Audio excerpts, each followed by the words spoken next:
tear us apart again.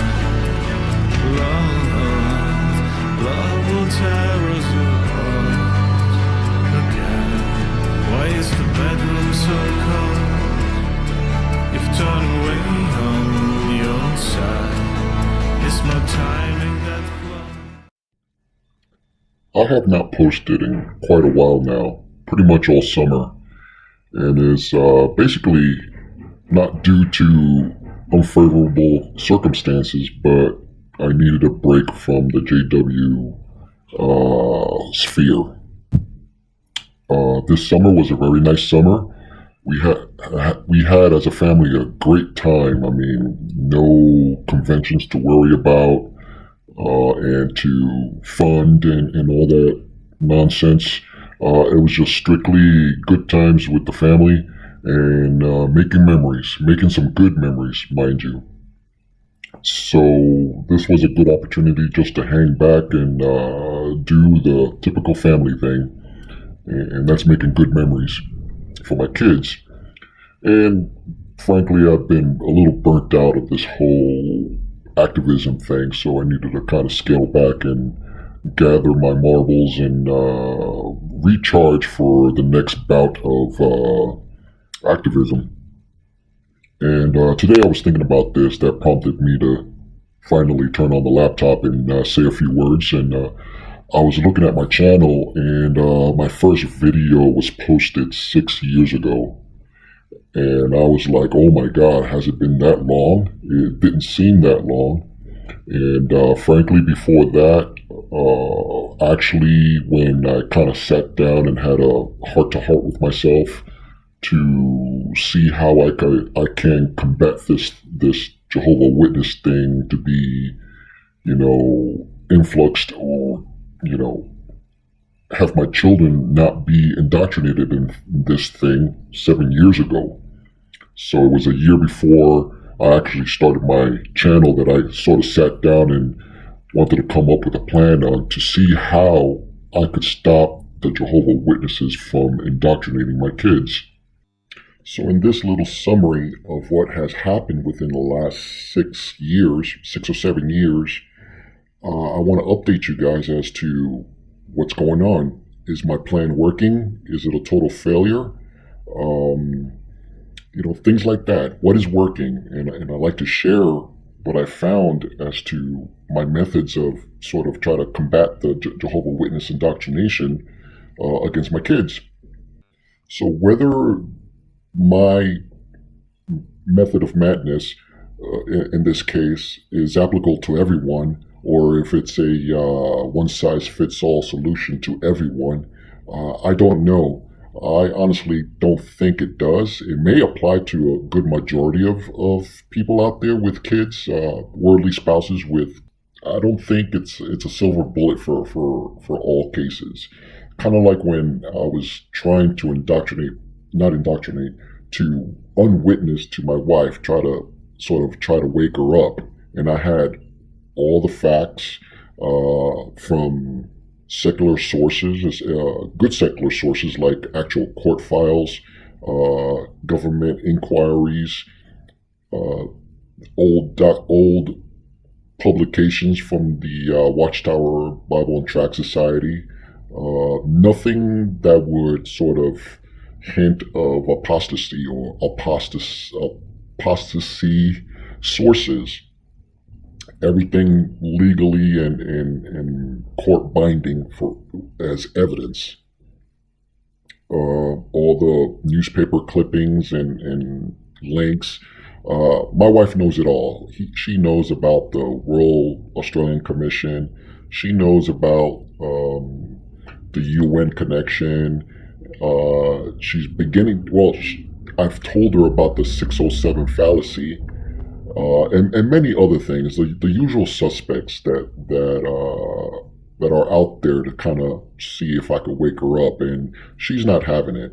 She is totally entrenched, and I must say, since we moved from our past residence away from her narcissistic mother, who is a JW as well, the one I think who indoctrinated the whole side of the family pretty much, What would happen is now she's making some friends here in this new community, and she has doubled down.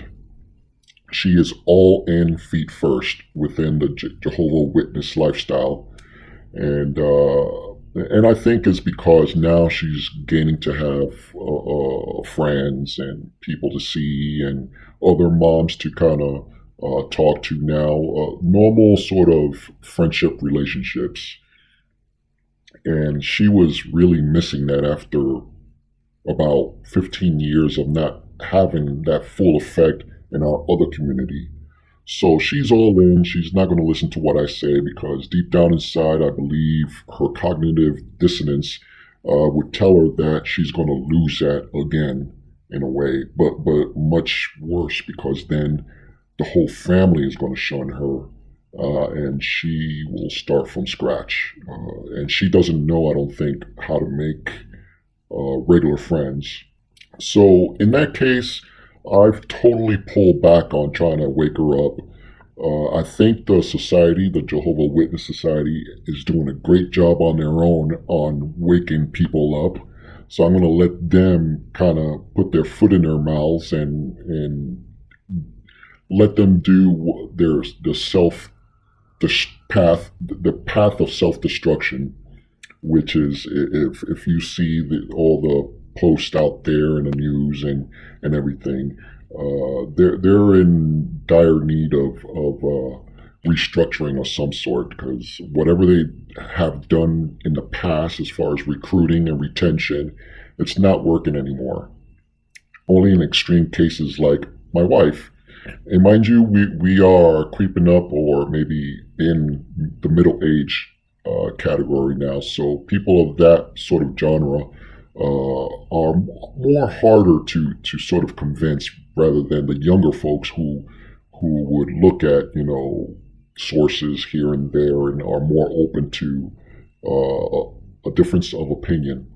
So in that regard, I did pull all my anti-witnessing to my wife completely, and I am just focusing on my kids, my younger kids. And that is my number one focus and goal, is to have them have a choice as to what religion they want to follow. I'm not going to tell them not to listen to the Jehovah Witnesses or don't go to their meetings or don't that. What I am giving them is a different voice of opinion. Give them a choice, as an educated voice, as to what they want to choose. Do they want to choose the JWs or they want to choose non-JW? And as far as my wife, when she sort of tries to witness to them, it's kind of like it's either the JW way or the highway, that there's no other choices. So that in itself it rubs my kids the wrong way. So when I first started my activism with my kids, they were preteens, from age 5 on to now they're both teenagers now, both of them. And I didn't sort of overwhelm them with facts and figures and, the dogma, the prophecies, and all this stuff that the Jehovah Witnesses are heavy laden with. That's just going to go over their heads, and they're not going to understand what the hell is going on.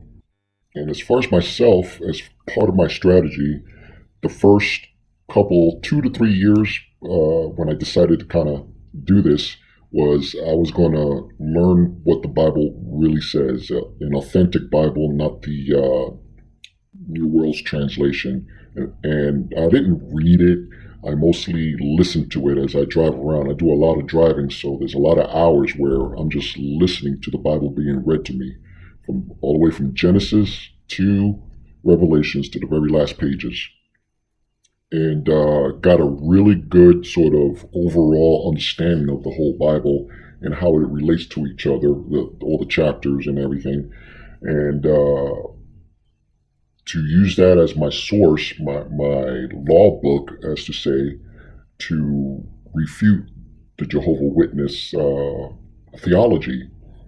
So all my refuting of JW theology was using the Bible alone with verses in context to prove the Jehovah Witnesses has changed something, or reading too much into it and embellishing the story to make their theology more legit, let's say, and to counteract what they're saying and what they're telling my kids. And one example, and this is just recent, I just learned about this last week. I was doing a little road trip with my oldest, and she's older teens now, and mind you, she's on the spectrum a little bit. She's very functional, very smart, very observant, but she just has a different thinking of the world. Her perception of the world is a little bit different than most, which is not a bad thing. It's just, there's a certain way the family sort of, brings her not into the fold, but we talk to her to make her understand things, and so it's a different way of explaining things to her.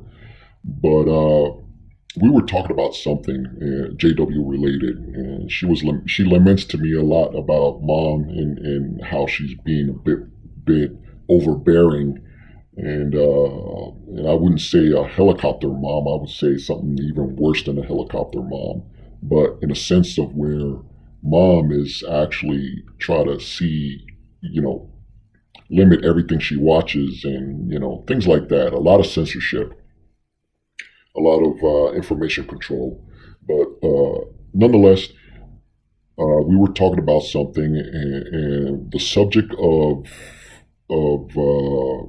the Bethlehem star when Jesus was born or adolescent, when the Magi came, used that as to go and visit the baby Jesus or little kid Jesus.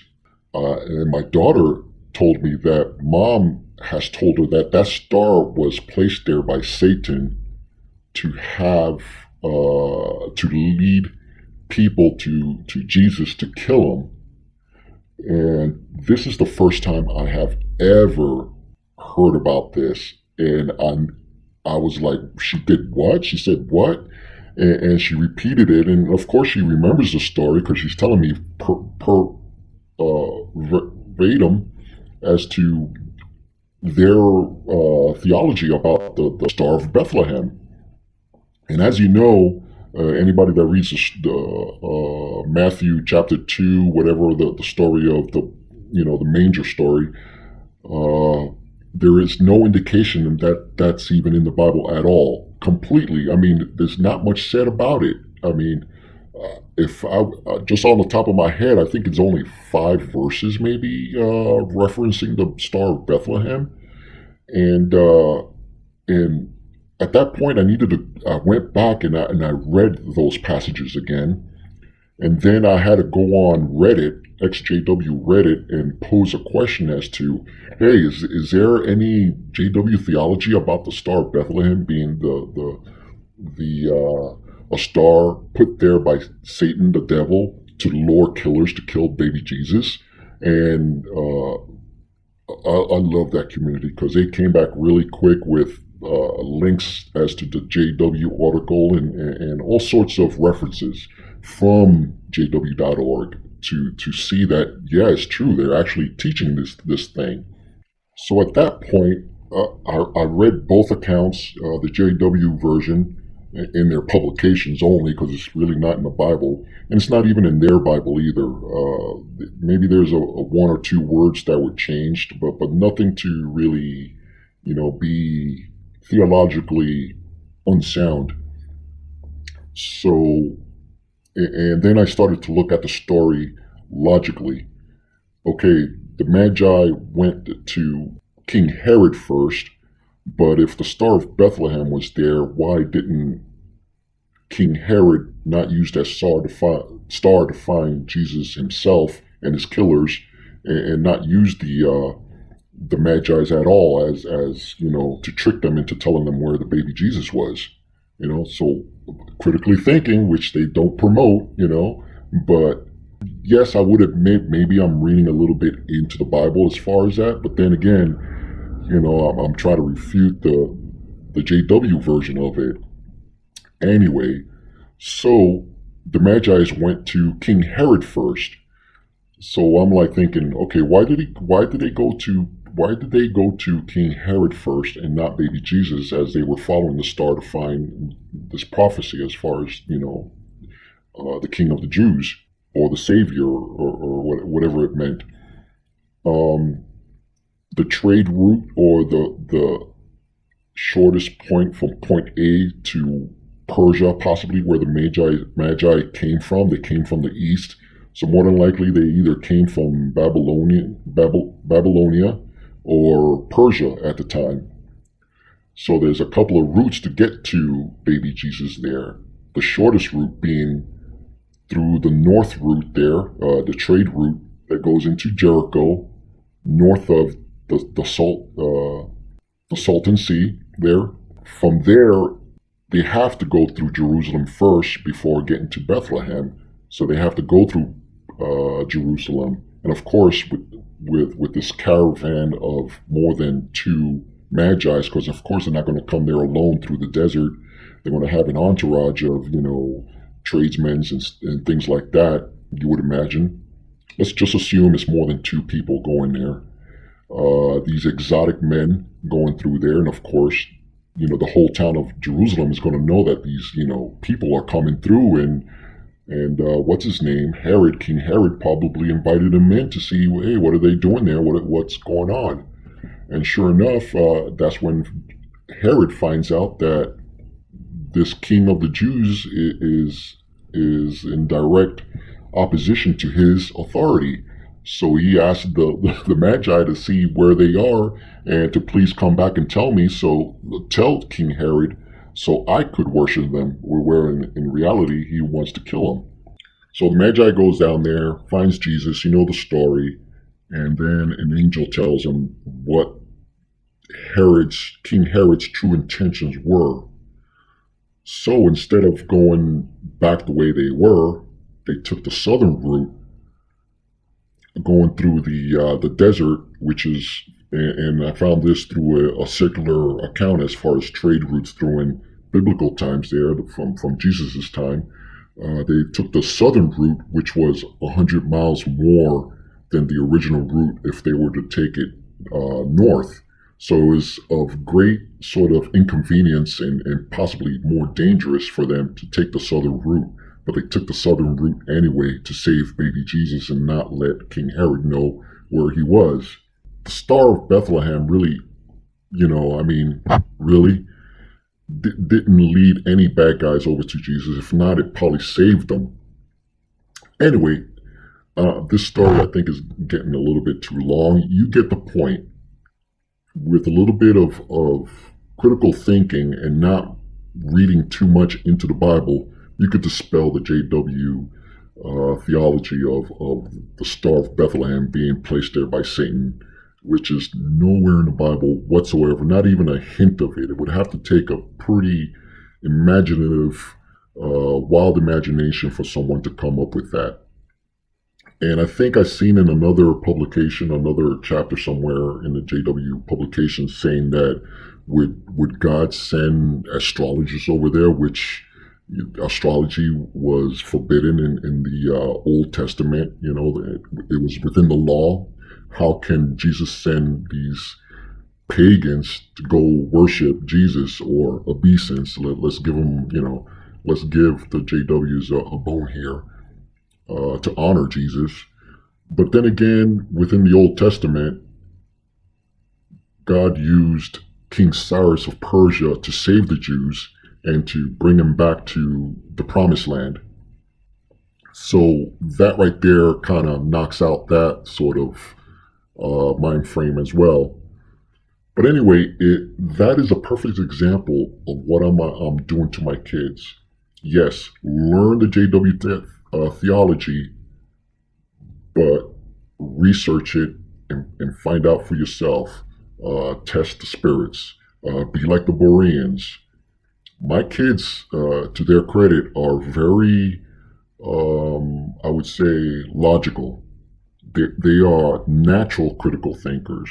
Even though my oldest is on the spectrum just a little bit, you can hardly tell, she still has a lot of critical thinking skills within her abilities. That is working so well with me. And I think the timing and everything, and I don't know if this is divine intervention, I would like to think so, but the timing of me being aware of the JW theology and their indoctrination and how dangerous of a group they are and how they like to indoctrinate kids, and putting a stop to that in a sense by having another voice of opinion. Yeah, exactly that. Another voice of opinion to give about the scriptures, as the Jehovah Witnesses abuse their ability to give a accurate account of the Bible and the Bible stories.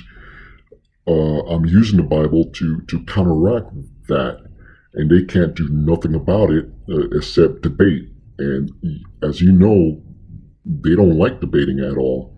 My kids, she's getting the story from mom and myself, which makes logical choice or logical explanation. My interpretation of what has happened on that particular story, or my mom's particular story. Is it in the Bible? That's the last question I would ask them.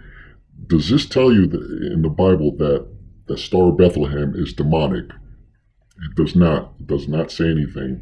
If anything, it led those men over to Jesus and gave them gifts.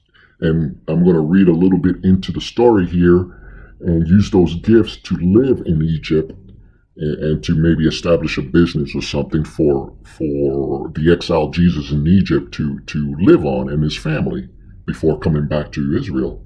That makes more plausible sense than the Star of Bethlehem being a demonic symbol to lead killers to kill him, which didn't happen. Another story, and this is a very brief one. My youngest, she's a tomboy. She doesn't like wearing dresses or skirts. She likes slacks, pants, jeans. She doesn't like going to the meetings.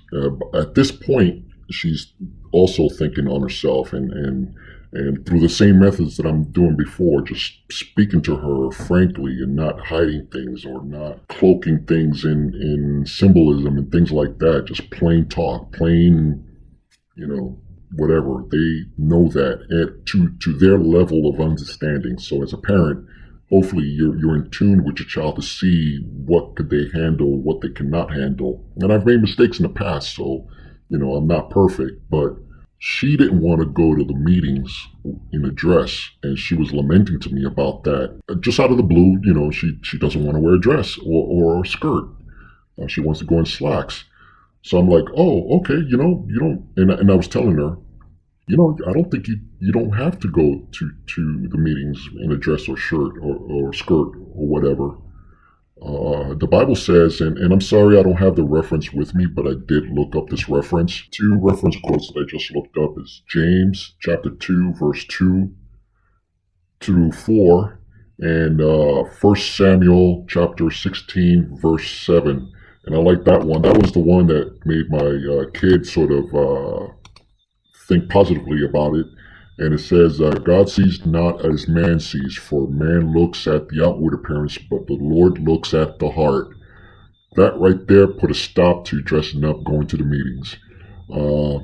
How this came about was my wife came up to me and she asked me point blank, did you tell the kids that they don't have to dress up to go to the meetings?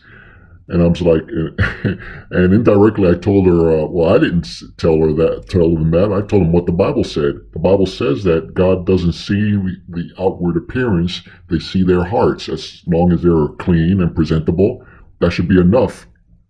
And also, and she was mad. She was really mad, but she did not rebut that what I said. I used the Bible to counteract their teachings or their culture that you have to come dressed up to the meetings. The Bible says differently. As long as your heart is good, that's what God sees. And she didn't debate me on it. It was pretty much microphone drop right then and there. She just walked away. She couldn't say anything about it. I was in the right. Look it up. I had the verses already memorized at that time. And I said, the Bible says not to look at outward appearances. You have to look at the heart. And that squashed that particular battle. Later on, when my daughter they heard everything. They both heard everything.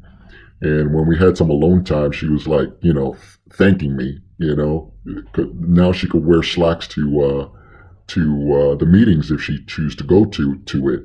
But then again, I warned her that, with that being said, you are going to be judged from that point on. And she has been judged. The older ladies, the hens over there, the JW hens, has given her some looks and sort of, said some slight remarks from what I could tell. But hey, I don't care about them. I care about my kid, and she knows what to do. I mean, she had biblical sort of authority to do what she wanted to do in that regard. That was just two examples of using the Bible correctly within its context to counteract what the Jehovah Witnesses are teaching and indoctrinating these kids to make them into JWs. That has been my modus of operandi so far throughout these years. One other thing that I don't do, and this is part of not sort of debating my wife anymore, because it's not going to do anything really. She's dug into her JW corner there, and she's not going to come out of that, and that's fine. I got my kids, mind you. We all still have a pretty good relationship, so it's not like constant tension in the household or anything. Pretty much it's like forgotten, and we carry on telling jokes a couple of hours later and things like that, just being a goofy family or so. What I'm saying is I don't have plans on debating their church members. I have quite a few stories now to sort of relate to you guys as to that part of their interference in our family, and it's starting to sort of kind of encroach upon our family now, where they're not minding their own business. They have been recruited by my wife to try to influence and indoctrinate my kids. And like in a few videos ago, when I was saying what I'm doing to fight or to counteract the JWs is to kind of like roll with the punches. Don't overreact. That's what they're expecting. They're expecting you to be the typical worldly spouse poster boy in all their videos as to losing your cool, be all angry, reactive, opposing and yelling and all this non-productive way of dealing with the situation. They're expecting you to do that. What I'm saying, do the opposite. Find a passive-aggressive solution to that particular problem or method that they're using at that time, because they're throwing everything at us right now with the kids, everything just about. But they're having a hard time dealing with me, because I'm coming back to them with the Bible, with the in context interpretation of Bible principles to use against Jehovah Witness principles, if you get what I'm saying. That has been working for me like you wouldn't believe. It's actually fun, and looking at their reactions, because they cannot dispute it. They will come back maybe later on with some some other thing, but what it boils down to is they don't have an answer, because I'm in the right. The kids, they see this, they're looking at this, and they're like, wow, Dad's got some power here. He's not afraid of these people at all. Which me and the kids, we do this mantra every time my wife is not around. I would say, oh, by the way, elders have no power. They have no authority. That's a mantra I've been saying since 4 years ago. Every time it's become like an inside joke now. I would say something like, "Hey, I have an announcement. and the kids, one of the kids will be a smart ass and say, "Oh, let me guess. Elders have no power. They have no authority." And I'm like, "Yep, you guessed it. You get a free ice cream cone." Things like that. And I can't tell you how well this is working for the kids. I'm not saying for myself. I'm good. This is for my kids and their future and their mental health, really, and everything to go along with that. I think this video is going a little bit too long. That's my update. It's going great. It's working for me. I can't promise that this is going to work for you guys. More than likely, I would say I'm bold enough to say 75% of this method would help many of you guys. Don't go head to head with the JWs with the worldly, reaction of anger and, yelling, divorce court or arguments or things like that. Be like the graceful boxer and flow with the punches, counterpunch, combinations. Just like Muhammad Ali, float like a butterfly and sting like a bee. That is working for me. Go along with the punches. Passive aggressiveness is your friend. They hate that, and they are the masters of that. If you can't tell, I learned it from them. They got me so mad when they come with a passive aggressive answers as to something I would say, but that doesn't exist anymore because I'm dishing it right back, giving them their own medicine, and honestly, they don't know how to handle it. My wife is up to her wits' end about this, and in the next few videos, I would relate as to what she's telling the kids, or mentions to the kids as to her frustration on me being a bad influence, and that's I wouldn't say a bad influence, but she's saying that I'm some sort of an influence to the kids that goes counter to what she's trying to do, and I would elaborate on that later in the video. This is just to say hello. I'm still around. The family is still intact, and it's getting interesting. And from my point of view, it's getting kind of fun because I love poking the bear, the Jehovah Witness Society bear, in the eye with my methods, and they do not know how to handle this. This is not taught by their little sketches that they do in front of the podium on the meetings when they try to sort of like act out these scenarios. They're being blindsided by this method, this strategy of mine, and I'm having fun with it. So with that, on a fun note, that is, I'll end this video, and hopefully I can make some more. My motivation is really low on making videos, but I can see how this could possibly be, beneficial to other worldly fathers and mothers out there that's going through this and don't know how to go about this. Okay, I'll just end it right here. Thank you.